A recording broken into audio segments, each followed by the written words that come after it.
about to leave. Already packing, come with me.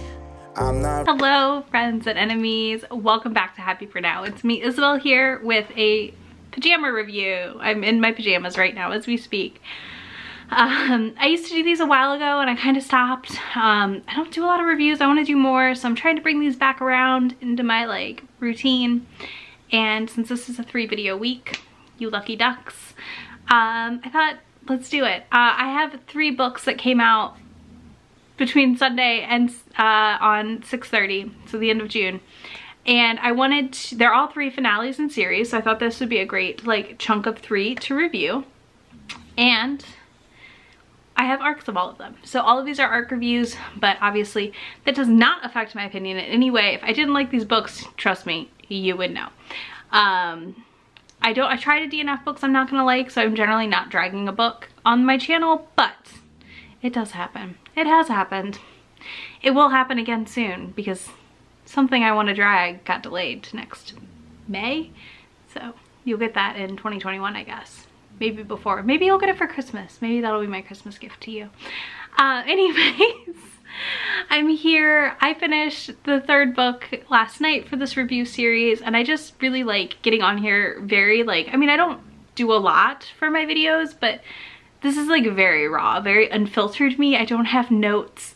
I'm just gonna take you through it, and we're gonna talk about them. So the 3 books I want to talk about are Derry and the Duke by Sarah MacLean, The Devil of Downtown by Joanna Shupe, and Harbor by Rebecca Weatherspoon. So these are 3 books that are finales in these little trilogies.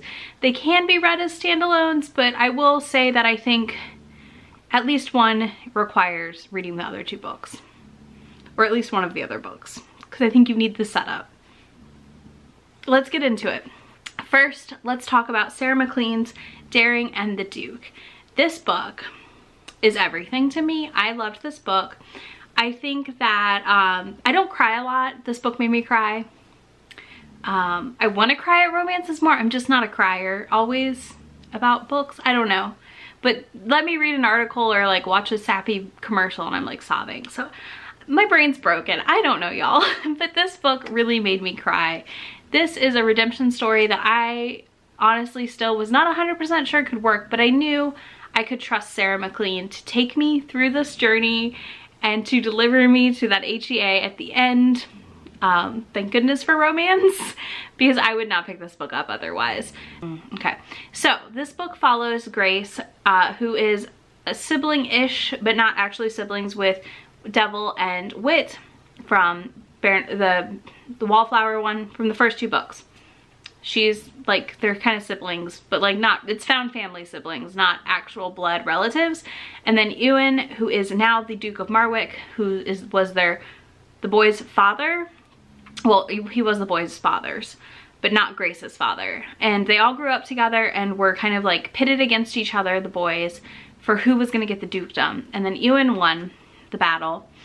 And he did a lot of bad things, okay? He did a lot of bad things. In book 1 and 2, by the end of book 2, which is Brazen and the Beast, you start to feel I did at least, felt I could see some redemption happening for Ewan, but I wasn't sure how it was gonna play out when I read this book. But it really, really played out well. So just a forewarning, you're gonna read this and be wait, what? They're not siblings in any way. They just grew up together. Think of it like childhood sweethearts. That's the first trope of this, honestly, is childhood sweethearts, and then the redemption. Enemies to lovers-ish. This book, though, it follows Grace, her journey to run this brothel and be this amazing person, and having the support of Wit and Hattie and Felicity and Devil. It's so good. This book delivered on that setup in spades for me. It was very quickly a 5-star read, no question. I think that if you have any interest in this series, you need to pick it up, and now's perfect because you could read all 3 and be done, it's over. I think this closed that story arc up so beautifully, and we got one of my favorite grovel redemptions ever. I can't say it because I don't want to spoil it for you, but something burns. And I love it. so much. So that's Daring and the Duke. I think if you want redemption story with a good grovel and a lot of build-up tension, this book has it, like, in spades. It is here for you. It is ready to be devoured. So don't be nervous if you haven't read it yet and you are nervous about this one. If you have read it and you want to talk spoilers, feel free to hit me up anywhere on the social medias. I'm happy to chat about it with you because I just love this book. Also, there is a great little pegging joke in this book, and it makes my little heart happy that there's a pegging reference, and I will post it right here. It's not a spoiler, but there you go. There's the pegging reference. It's so good. All right, let's talk about Joanna Shupe's The Devil of Downtown, which is the final book in the Uptown Girls series. This one is about Jack Mulligan and Justine Green. Jack is the criminal underlord of New York. He runs most of the big, like, he's consolidated a lot of the gangs, and he shows up in Florence's book, which is The Prince of Broadway. And I love Florence and Clay. Like, I wasn't sure how this would go for me because I loved Florence and Clay so much that the idea of the next book, like, I didn't know if it could pay off. But Justine was an amazing heroine for me. She really delivered on, she's the baby of the family and gets treated as such, and she is off doing all these things that her family has no idea about. No idea. And I love the fact that they have no idea and she's doing all this stuff, and when they find out, they're like in disbelief that she does these things because they are not paying attention to her. Like, they just figure she's the baby, it's whatever. Then she has a run-in with Jack Mulligan and gets a favor from him. Obviously this is not going to go well because you don't get favors from bad guys. He's not really a bad guy though either. Like, it's, you know, morally gray. And she gets a favor from him and he starts helping her. He really likes her. He's very attracted to her, and he likes her, like, gumption, and he calls her his angel because she's like an angel of downtown. She constantly is helping wives find their missing husbands so that they can pay rent and feed their children. So good, y'all. So good. This one you could dive in without the context of the other two books. I still recommend you read all three because they all three are amazing books, and I really enjoyed this Gilded Age New York setting overall. I think it's it's different. I know other authors are writing it, and I'm very curious to start exploring this historical setting because I personally am not, like, only gonna read Regency historicals. I like the full run of them. I like to explore different genre or different ages and time periods. So yeah, oh my gosh, this book. So one, I didn't know bowling is sexy in this book somehow. You heard me right, bowling. Bowling is sexy in this book.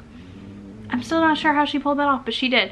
And Jack was just like the gruff, grunty hero I love. I love a hero that is like, I'm trying to help you. And she's like, bye, I'm off to do my own thing.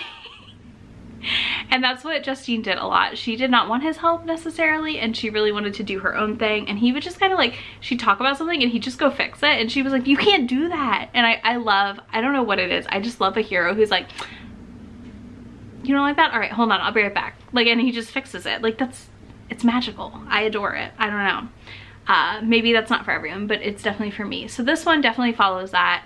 And it's just a delightful tale. I laughed.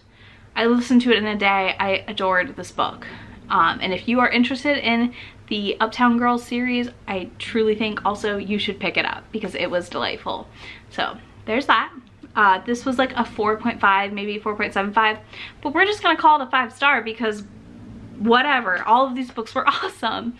All right, and then last we have the one book I'm gonna give some content warnings on. This book deals with kinks that you may not be comfortable with, like spanking.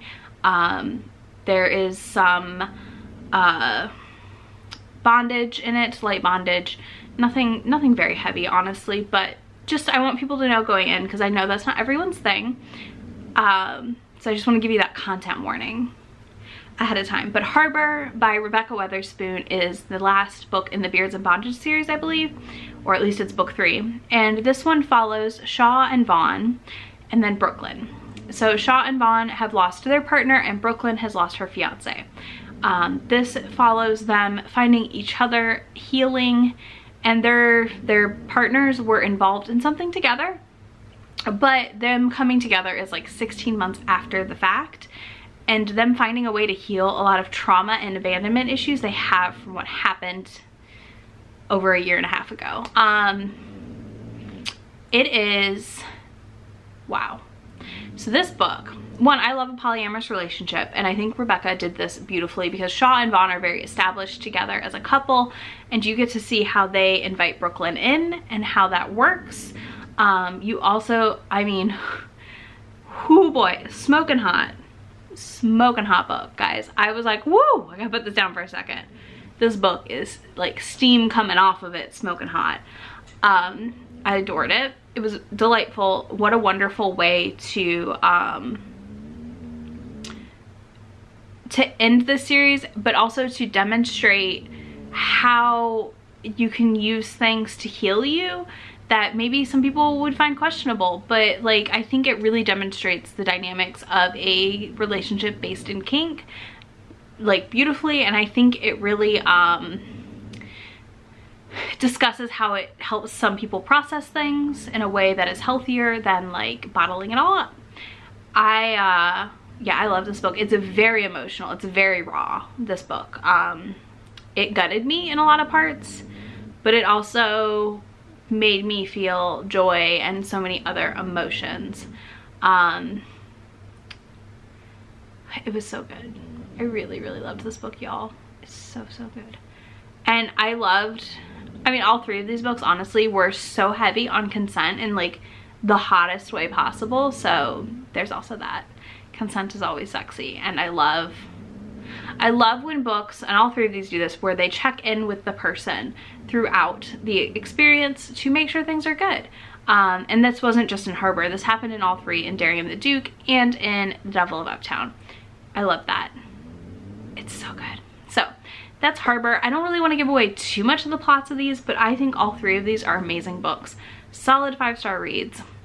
Let me know if you're picking any of them up or what book you picked up yesterday, because the list is like endless on the amount of releases we had on June 30th. What is going on? Thank you so much for watching. Be sure to give this video a thumbs up if you enjoyed it, and subscribe. I will be back on Friday with another video, and then we're back to our Tuesday, Thursday schedule. I will see you then. Bye. Really asking, we'll get away to a place where we don't know.